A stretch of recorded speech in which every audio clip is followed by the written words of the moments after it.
I didn't know it would do that. This phrase is probably the most common phrase that I say and actually means. A lot of my friends and some teammates can probably attest that I do things without really thinking about it all the time. When I'm doing stuff, you can look at where I'm at the beginning and look at the end result, look at it objectively and be like, oh, this was his intention. 99% of the time, you'll be wrong. A good example of this was 4th of July. I was probably 6, 7, maybe 8, and me and my dad were lighting fireworks, or some smoke bombs. And I always like to take the smoke bombs, put them all together into one spot, so it changes the color of the smoke. And so I'm lighting these fireworks, having the time of my life, and one of them rolls over after I light it, and it's going away. And I'm like, I don't want the smoke to go away. I want it to all make this nice fancy color thing. So I go down on my knees, and I pick up this on fire firework. And all of us kind of have an idea of how that'll go. When the fire meets my hand, I yelp a little bit. I'm like, ow! And that really hurt.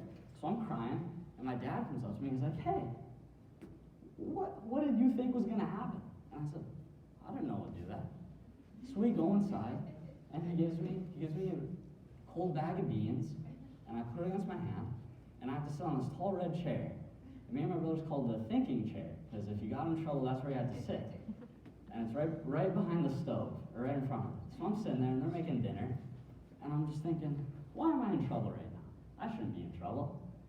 And they're making dinner, and I look at the stove, and I'm like, hey, they always tell me the stove is hot. I don't believe them. So I hop down from the chair, I walk up to the stove, I put my hand right on the stove, and as you can guess, I screamed, because that hurt. And my parents look at me, because they were watching me, but they looked away for a second, because I was going to be sneaky about it. I'm like, right when they look away, I'm going to go over and I'm going to touch it. So I do that, and then I yell. And they're like, what are you doing? I'm like, I didn't know it would do that. What does this have to do with self-reflection? Well, it doesn't. This is just a little background about me. I didn't start objectively or internally thinking about myself as like a human being and the things that I do affect what's around me for many years after that. And that's really common. That's really common. Most people don't think about themselves in a way that's self-conscious, like what I do affects what's around me and I control my life. Most people don't really think about that for a long time. And it takes them a while. But once they do start thinking that way, it makes steps. In a research paper published by Harvard Business School, they found that employees at a call center who spent 15 minutes after work every day to kind of self-reflect, think about what they learned that day, what they did, after 10 days, they saw a 23% increase in productivity and efficiency.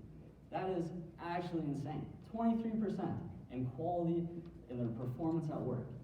But self-reflection doesn't only benefit you when it comes to just your work. It can help you have a better quality of life. In a study done by Anna Sutton, psychology professor at the University of Waikato, she found that it boosts productivity, boosts your acceptance, and also encourages positive self-development, which makes you live happier, more full, satisfying lives. And that's always the goal, is to be happy. And also, in an article published by the European Journal of Training and Development, they found that self-reflection can lead to better performance at your job, better communication skills, and an enhanced self-confidence. And self-confidence is huge. That's a huge thing to make you happy as a person and in life. Now that I've kind of told you about why self-importance or self-reflection is important, how it can affect you, make things a little bit better, let me tell you how to self-reflect in the first place. The first thing you want to do is identify some questions about yourself. Some questions that you want to ask yourself that are serious. Because you don't want to ask yourself dumb questions like, why didn't I eat all my food on the plate? Well, you got hungry. Simple as that. It's kind of like you want to ask questions like, why am I not getting things done, getting my work done when I know I need to and the clock's running out? Next thing you want to do, you want to find some time. You want to find some time to stop and think, self-reflect. You want to pick out some time in the day. Start small. You have to start small. Because if you say you're going to self-reflect for an hour, no, you're not. You're not going to do that. So you have to find maybe 5 minutes, 10 minutes. and you go and you think, and you answer these questions. And finally, you have to do it. If you're going to plan the time and you're going to think of the questions, you have to do it. And once you ask these questions, if you can't answer them yourself, you can ask for help. Asking for help, there's nothing wrong with that. It's actually encouraged to do, because if you have these questions and you can't answer them yourself, you're not going to get anywhere. So now that we know how to self-reflect, let's spend a minute self-reflecting right here with me. I didn't start making my presentation until last night. And last night, I was like, I need 3 sources. I need some body, paragraphs, things to talk about. I need an intro, and I need an end line. And all has to tie together. So let's take the time out right now. We know the question, why didn't I get started earlier? Well, I have a fear of failure. I feel like if I put a lot of time into something and I do it badly, then I'm gonna be upset because I put all this work in and I didn't do well, and everyone's gonna look at me and go, he did his best and it was still horrible. And then nobody's gonna look at me and be like, hey, I can ask that kid for help. And I'll just look like an idiot. So we don't want to do that.